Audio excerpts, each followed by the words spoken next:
mucho de esto me hizo acordar lo que nos va a hablar Thaís, ahora que estamos comunicados con ella, sobre una noticia que parece excelente, pero que no lo es tanto. Thaís, ¿cómo te va? Muy buenos días. Buen día, Nacho. Me gustó ese enlace que insiste encima con una película con Mark Ruffalo, actor y activista ambiental. Yo sé que sabías ese dato, Totalmente, pero Thaís.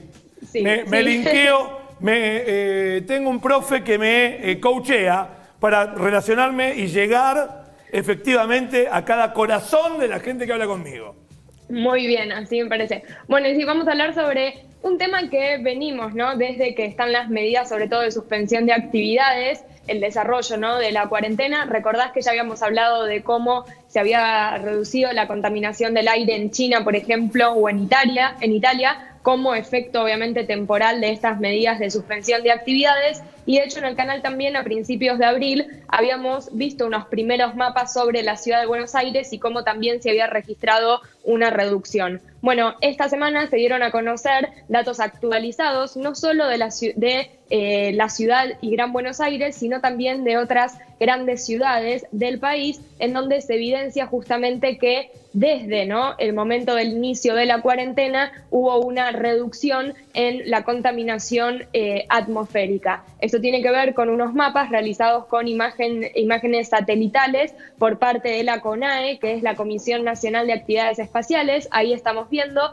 para que se entiendan en los mapas, el que vemos justamente donde están el anaranjado rojo tiene que ver con la concentración, ¿no?, ahí de dióxido de nitrógeno en la atmósfera, y luego vemos qué es lo que ha pasado. Ahí lo que se compara es semanas previo a la medida de la cuarentena en Argentina y después qué es lo que ocurrió desde el 20 de marzo hasta el 10 de abril, que recordemos que es durante este periodo, ¿no?, en el que estamos de aislamiento social preventivo y obligatorio. Ahí se pueden ver en distintas grandes ciudades, ¿no?, con importante densidad de población, como en el periodo previo a la cuarentena y después durante la cuarentena se redujo, ¿no?, la concentración de dióxido de nitrógeno en la atmósfera.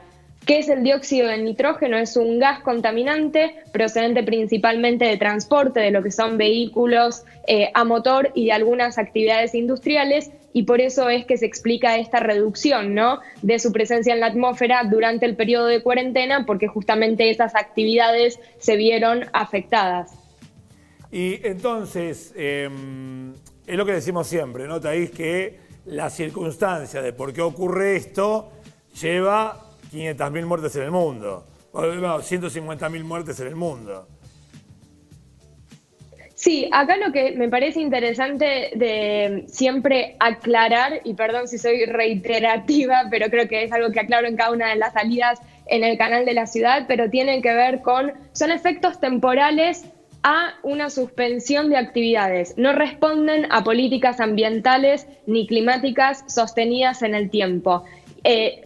Porque habla mucho de, bueno, toda esta situación es un respiro para el planeta o es bueno para el planeta. En realidad es algo temporal, ¿no? Y de hecho lo que se está hablando, y ya hay bastante petitorios, ¿no?, tanto desde políticos o referentes, de que después de la pandemia, ¿no?, la recuperación tenga en cuenta estas cuestiones para que sea una recuperación económica, pero basada también en el cuidado, ¿no?, del ambiente. Me parece que eso es interesante de aclarar, de que con esto no se está resolviendo la cuestión de la contaminación del aire, ni tampoco en el caso de si habláramos de la reducción, ¿no?, de, por ejemplo, dióxido de carbono. No es la solución al cambio climático. No se puede pretender solucionar esos problemas con un virus. Y por otra parte también hay que ver cuál es el efecto de la contaminación del aire que ya se hizo. Yo recién estaba participando en una conferencia de prensa virtual de la Organización Mundial de la Salud sobre justamente coronavirus y cambio climático y contaminación del aire, y una de las cosas que se desprendía de un estudio reciente que se hizo en la Universidad de Harvard es cómo la exposición previa de la pandemia a altos niveles de contaminación del aire está relacionada hoy con mayores tasas de mortalidad, ¿no?, frente al COVID-19. Entonces, ¿por qué es esta relación? porque algunos de los efectos nocivos, ¿no?, de la contaminación del aire para la salud tienen que ver con afectar con enfermedades cardiológicas o respiratorias. Y hoy se sabe que las enfermedades respiratorias, ¿no?, son la peor combinación si uno contrae la enfermedad del nuevo virus. Entonces también hay que entender cuáles son las consecuencias que esto tiene, ¿no?, en el largo plazo. Sí, estaba pensando también, Thaís, que podríamos hacer una segunda tanda de... ¿Te acuerdas cuando nos mostraste los videos mitad fake news? O sea, sí, video de un delfín en un lugar, pero que dicen, ay, mirá qué lindo el delfín en el riachuelo, y resulta que el delfín estaba a 100 metros del riachuelo. He vuelto a ver videos de esta característica que, a ver, yo no tengo un conocimiento geográfico, pero que me parece como que sugiere un lugar que tal vez no lo sea. Y eso termina siendo me parece una manifestación contraria a lo que se quiere proponer, ¿no? De decir, ay, mirá esta cuestión, ¿no?, de mirar el planeta, cómo descansó un poco. Es la contextualización del momento también, me parece. Sí, y sobre todo con esas imágenes, recordá que cuando hicimos el análisis, ¿no?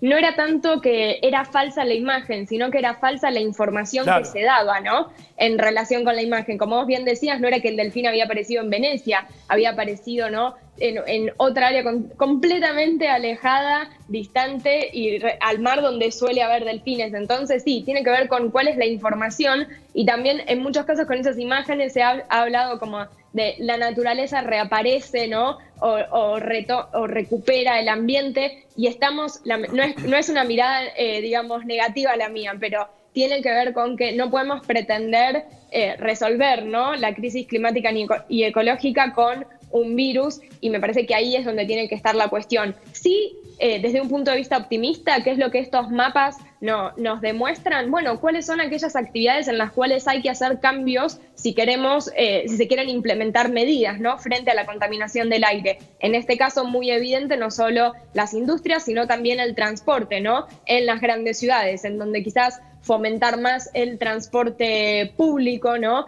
y desalentar el uso del vehículo particular puede ser una medida que en el largo plazo ayude mucho más. Eso sí se evidencia a través de los mapas, pero sí es importante tener en cuenta que son efectos temporales ante una medida de suspensión de actividades, no responden lamentablemente a lo que son políticas ambientales ni climáticas sostenidas en el tiempo. La semana que viene va a ser una semana interesante sobre el reclamo que haya desde la sociedad civil, porque vos sabés que es el Día de la Tierra y hay una nueva movilización juvenil el viernes. Entonces yo creo que todos estos reclamos también se van a poner sobre la mesa virtual, por así decirlo, ¿no?, porque van a ser todas actividades virtuales, pero me parece que no hay que desviar la cuestión en pensar que de esta manera, ¿no?, se van a resolver estas problemáticas. Thaís, muy clara como siempre, te mandamos un beso enorme y muchísimas gracias. Gracias. Nos vamos a un corte.